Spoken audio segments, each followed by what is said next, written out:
Praise the Lord. திறந்த வாசல். வெளிப்படுத்துதல் 3ஆம் அதிகாரம் 7-8வது வசனம். பரிசுத்தம் உள்ளவரும் சத்தியமுள்ளவரும் தாவீதின் திறவுகளை உடையவரும் ஒருவரும் பூட்டக்கூடாதபடி திறக்குகிறவரும் ஒருவரும் திறக்கக்கூடாதபடி பூட்டுகிறவருமாய் இருக்கிறவர் சொல்கிறதாவது, உன் கிரியைகளை அறிந்திருக்கிறேன்.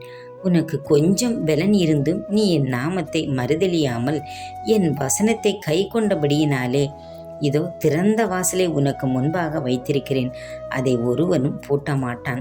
தேவ பிள்ளைகளே, வேலை, தொழில் காரியங்கள் அடைக்கப்பட்ட வாசலாய் இருக்கிறதே, பிள்ளைகள் படிப்பில் அடைக்கப்பட்ட வாசலாய் இருக்கிறதே, குடும்பத்தில் அடைக்கப்பட்ட வாசலாய் இருக்கிறதே.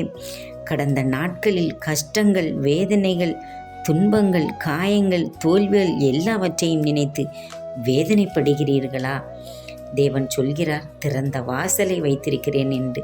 நம் ஆண்டவர் தேவ பிள்ளைகளை நம் நினைத்து பார்க்க முடியாத அளவிற்கு கர்த்தர் நம் வாழ்க்கையை மேன்மையாக வைப்பார்.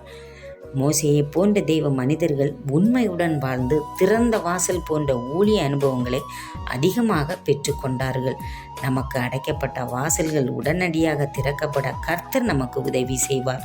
நாமும் உறுதியோடு ஜெபிப்போம், ஜெயத்தை பெற்றுக்கொள்வோம், கரத்தை கர்த்தர் முன் உயர்த்துவோம், விசுவாசிப்போம், மனம் திரும்புவோம், கர்த்தருடைய வசனத்தை கைக்கொள்வோம், எல்ரோகி தேவனை தேடுவோம். ஆமென்.